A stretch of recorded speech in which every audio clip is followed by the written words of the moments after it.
हा काय वसई विरारचा विकास, आम्ही अनधिकृत बांधकामांबद्दल बोलतोय, आम्ही आरोग्य व्यवस्थेबद्दल बोलतोय, काय म्हणणं आहे तुमचं की कशा पद्धतीने विकास झालाय?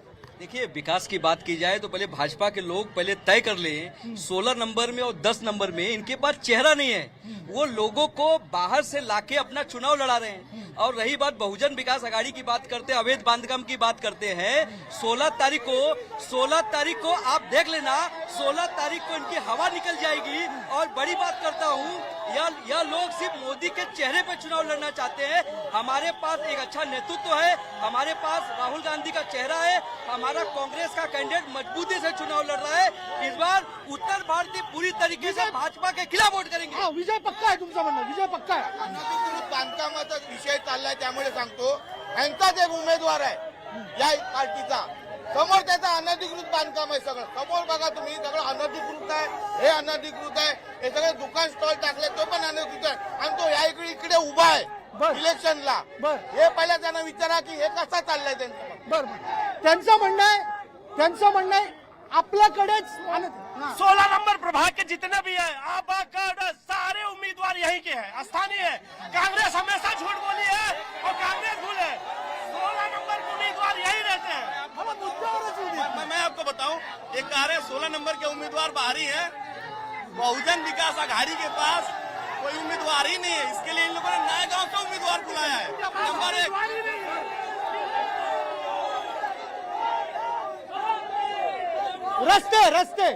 रस्ते हा, नाला सोपारा, वसई विरार रस्ते, ठीक आहे ना? कसे आहेत रस्ते? चकाचक आहेत?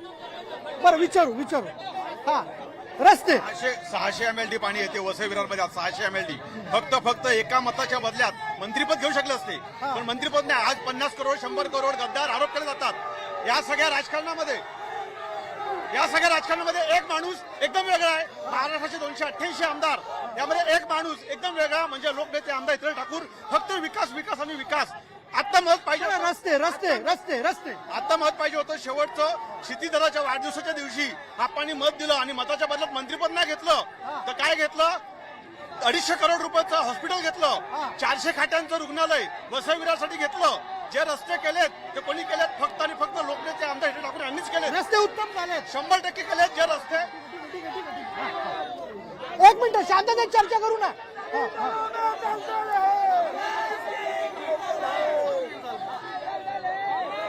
वसई विरार मधले रस्ते कसे आहेत रस्ते? रास्ते तो बड़ा सब खराब है। रास्ते यहाँ पर हमारे सरकार ने, हमारे इतने साल 35 साल है सरकार चली, 35 साल में यहाँ में कुछ नहीं हुआ और सब अपना ही बनाया। लोड बेरिंग बिल्डिंग बनाई, लोड बेरिंग बिल्डिंग सब टूट रही है, अपने आप टूट रही। बिल्डर लोगों को, इन लोगों ने बिल्डर लोगों को दिया, ये बिल्डर लोगों को इन्होंने क्या मौका? सब उनको पैसे कमाने का मौका दिया।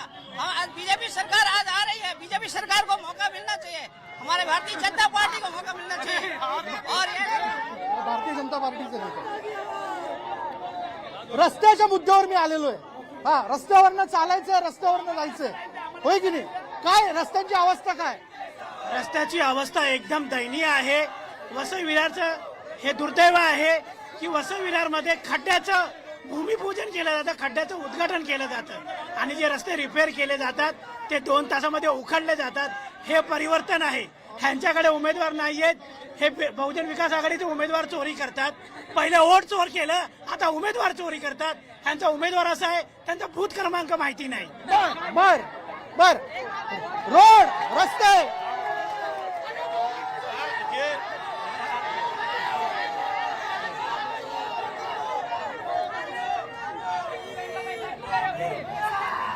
देखिए, जब तक पिछली सरकारों ने यहाँ पे जो यहाँ का स्थानीय प्रशासन, यहाँ के उम्मीदवार थे, रोड रास्ते सड़क का पूरा सत्यानाश कर चुके थे।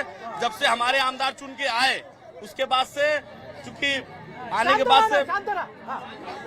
के बाद से बारिश का समय आ गया, बारिश इस साल चूंकि ज्यादा हुई, इसके लिए रोड का काम हो नहीं पाया। लेकिन जैसे ही बारिश बंद हुई है, आज आपको बताऊं, आज सारे रास्ते जितने भी हैं लगभग सबके प्रपोजल बने हुए हैं, काफी के टेंडर भी निकल चुके हैं, काम भी चालू है कहीं कहीं। और मैं आपसे वादा करता हूं कि 1 साल के अंदर नाला सोपारा वसई विरार की सारी सड़कें आरसीसी से होंगी, कंक्रीट से होंगी और उस पर पैच वर्क लगाने की जरूरत आता रस्ते व्यवस्थित नाहीत असं तुमचं म्हणणं आहे. अरे बिल्कुल नहीं है, बिल्कुल आता व्यवस्थित होणार आहे.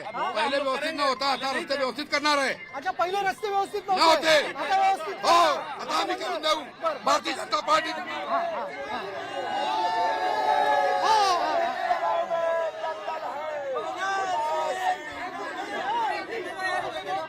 सर मी काय बोलतो, इकडे ट्रेनिंग कॉलेज आहे, इकडे ट्रेनिंग कॉलेज आहे आणि ट्रेनिंग घेतल्यानंतर इकडे वॉशिंग मशीन आहे. हे सगळे जेवढे उभे आहेत ते वेगळे पक्षाचे आलेले आहेत. भाजपचं कोण आहे विचारा, त्यांना विचारा.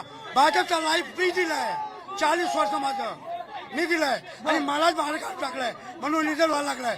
ट्रेनिंग इकडे घ्यायचं आणि मग राजकारण तिकडे करायचं म्हणून तुम्हाला अपक्ष उभं राहावं लागलं. म्हणून मला अपक्ष व्हावं लागलं. तुमच्या निष्ठेची किंमत नाही केली गेली. नाही केली, नाही केली नाही केली. बस बस. 40 वर्ष आयुष्यातलं 40 वर्ष आहे स्वतः दिलं, ह्यांनी ट्रेनिंग दिली हा. आणि मग ह्यांच्याकडे जाऊन तिकीट घेतलं बर यांच्याकडं. त्यांनी तिकीट नाही दिलं म्हणून मला तिकीट दिली नव्हती.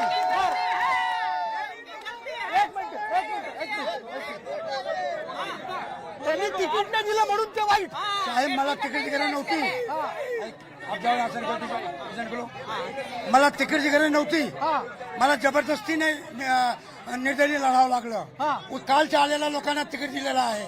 त्यांना विचारा ते कुठल्या पक्षातून आलेले आहेत, त्यांना विचारा, त्यांना विचारा. ते काँग्रेस आणि राष्ट्रवादी काँग्रेस. चर्चा वेगळीकडेच जाते, विकासावर चर्चा करायची. आता हे वेगळं सुरू झालं. उमेदवार नसताना त्यांचा भाऊ पण ते घेत आहे, म्हणजे त्यांच्याकडे उमेदवार त्या सक्षमचा नाही आहे का की आमच्याकडे लिडरशिप आहे, कसा तोडता येईल त्या म्हणून तिकडे आमचे कॅन्डिडेट घेतात. मला एक सांगा, ब्लॅक मनी आणणार होते, व्हाईट मनी सुद्धा आणणार नाहीये, हे काय विकास करणार आहे हे मला सांगा. बरं ठीक आहे. हा बोला. 1990 पासून जो विषय चालू आहे त्यांचा, आणि तुम्ही जे बोलता रोड, ही जी सभा चालू आहे, आपला जो कार्यक्रम चालू आहे हा रोडवरच आहे. हा रोड आहे आणि हा रोड आमदार इतर टाकून यांनीच बनवलेला आहे, क्षितिजदादांनीच बनवलेला आहे. सिंगल रोड होते सगळे, हायवे पासून पूर्ण वसई तालुका सिंगल रोड होता. सगळे डबल झाले, मोठे मोठे रोड झाले. हे कोणी केले? हे आमदार इतर ठाकूर, आमदार क्षितिजदादा ठाकूर यांनीच केलेले आहेत. हे बाकी कोणी केलेलं नाही. आणि हे जे आरोप करतायत ना, शाळा नाही, हे नाही, ते नाही, हे स्वतः शाळा जी चालवतायत ना, महापालिकेची शाळा नाही हे जे जेपीजी स्वतः शाळा चालवतात ना, त्यांच्या कोविड काळामध्ये यांच्या शाळेतल्या मुलांची फी पण यांनी माफ नाही केली. ज्या कोविड काळामध्ये बहुजन विकास आघाडीने जे काम केलं, आमचे आमदार इतर ठाकूर यांनी जे काम केलंय, वेगवेगळ्या ट्रस्ट बरोबर खिचडी. एक असा आरोप आहे की तुम्ही महापालिकेची स्वतःची एक शाळा इथं तयार नाही करू शकला. हे बघा, गेल्या 11 वर्षांत त्यांचं सरकार आहे. सरकारकडे वारंवार मागणी होती आहे, जेडपीच्या जेवढ्या शाळा आहेत त्या शाळा हस्तांतरित करा. त्याची मागणी आज 11 वर्ष झाली आम्ही करतोय त्यांच्याकडे. तशी 20 वर्षाला चालू आहे. जेडपी शासन पेपरवर्क चालू आहे, पेपरवर सगळं आहे. 11 वर्षाला त्यांचे सरकार आहे, का देत नाही हे त्यांना विचारा. बरं ठीक आहे. शेवटचा मुद्दा, मी यानंतर क्लोजिंग कडे जाणार. शाळा, शाळा महापालिकेची स्वतःची शाळा नाही, तुम्ही स्वतःच्या प्रायव्हेट शाळा जपल्या. मैं आपको बता रहा हूँ, महानगर पालिका की पूरे क्षेत्र में कहीं भी साला नहीं है. लेकिन हमारे आमदार आने के बाद से महानगर पालिका 2009 में स्टेब्लिश हुई थी. 2009 से 2024 तक इन लोगों को साला स्कूल की याद नहीं आई, क्योंकि ये लोग प्राइवेट स्कूल खोल करके और पालकों का शोषण कर रहे थे. लेकिन 2024 में हमारी प्रायव्हेट स्कूल तुम्ही उघडले. पूछिए इनके शीर्ष नेतृत्व का कितने प्राइवेट स्कूल है वो बताएंगे. और उसके बाद से हमारी सरकार आने के बाद से, हमारे विधायक आने के बाद से, हम लोगों ने जितने भी नगर जिला परिषद के स्कूल हैं सबको बिना मूल्य महानगर पालिका में कन्वर्ट करने का आदेश लाया है. हमारे रेवेन्यू मिनिस्टर बावन कुले साहब ने पूरा आदेश दिया है और 2 साल के अंदर हम लोग हाईटेक क्लास का महानगर पालिका का जो है हम लोग विद्यालय बनाने वाले हैं. आश्वासनाची गर्दी आहे मंडळी. वेळ माझ्याकडचा संपत आलेला आहे, पण जाता थोडक्यात अगदी तुम्हाला जर संधी मिळते, कुठली 5 महत्वाची कामं तुम्ही करणार झटझट? सबसे पहले अगर हमें मौका मिला तो हम अपने प्रभाग में बच्चों को पढ़ने के लिए एक विद्यालय बनाएंगे. वसई विरार महानगर पालिका में पूरे क्षेत्र में सबसे पहले अगर हमें मौका मिला हम स्कूल बनाएंगे, हॉस्पिटल बनाएंगे, बच्चों को खेलने के लिए गार्डन बनाएंगे, खेल का मैदान बनाएंगे युवाओं के लिए. और उसके बाद से इस शहर को अनाधिकृत बांधकाम से मुक्त करने के लिए ये सारे और क्लस्टर की योजना ला करके सबको सम्मान से घर देंगे. संधी मिळते तुम्हाला 5 महत्वाची कामं कुठली करणार? या ठिकाणी संधी मिळाल्यावर प्रत्येक महिन्यामध्ये या ठिकाणी ड्रग्स MD पकडले जात आहेत. आम्ही वसई विरार जो आहे नशामुक्त करायचा प्रयत्न करू. त्यानंतर पाण्याची जी टंचाई आहे ती पूर्णपणे सोडवू. या ठिकाणी जे बॉटलतर्फे पाणी सप्लाय केलं जातं त्याचा आरो जो आहे तो एकदम कमी असतो, त्याची प्रति उचलण्याचा प्रयत्न करू. म्हणजे स्वच्छ पाणी देऊ, 24 तास लाईट देऊ, 24 तास लाईट देऊ, योग्य रस्ते देऊ आणि सर्वात महत्वाचा मुद्दा जे बहुजन विकास आघाडीने नाही केलं आणि ज्याच्यामध्ये नवीन आलेला BJP आमदार पण कमी पडतोय, या ठिकाणी सरकारी शाळांची आम्ही उपलब्धता करून देऊ, जागोजागी अंगणवाडी बनवू, हॉस्पिटलची दर्जा सुधारू. बर ठीक आहे ठीक आहे ठीक आहे ठीक आहे ठीक आहे ठीक आहे ठीक आहे. माझा वेळ संपला. हा हा काय पुन्हा संधी मिळते नव्याने काय? 2 मिनिटं. त्याच्या अगोदर जे हॉस्पिटल आमच्या क्षितिज दादांच्या वाढदिवसाला मुख्यमंत्र्यांनी त्यांना एक भेट दिलेली शिंदे साहेबांनी. पहिलं तर शिंदेसेना कुठे आहे ते विचारा, हा पहिला मुद्दा. त्यांच्या बरोबर त्या लोक युतीमध्ये आहेत ते कुठे आहेत शिंदेसेना, त्यांच्या आजूबाजूला कुठे दिसत नाही, पहिला मुद्दा. मुख्यमंत्री शिंदे साहेब असताना ते जे हॉस्पिटलची गिफ्ट दिलेली त्याच्यामध्ये OPDची रूम कुठे आहे एवढं जरी त्यांच्या आमदारांनी दाखवलं ना तरी आम्ही काही हरू. एक दुसरं, त्या हॉस्पिटल बांधताना हे आमच्या महापौरांच्या बंगल्यात प्रायव्हेट प्रॉपर्टीमध्ये घुसलेले आणि त्याच्यावरनं त्यांच्या एका कार्यकर्त्यांनी हमरीदुमरी केली पालकमंत्र्यांचं नाव घेऊन. हे सगळे प्रकार त्यांचं काम, गुंडगर्दी करायचं काम त्यांचं. पूर्ण मंत्रिमंडळ येतं इकडे, परवा CM येत आहेत. एक स्थानिक पक्ष, एक आमदार, फक्त लोकनेते आमदार हितेंद्र ठाकूर, क्षितिज ठाकूर यांना हरवण्यासाठी पूर्ण मंत्रिमंडळ यावं लागते. 35 वर्षात केलेली काय काम आहेत ही आमची नाही, ही जनतेची ताकद आहे. यंदा महापौर कोणाचा? आमच्या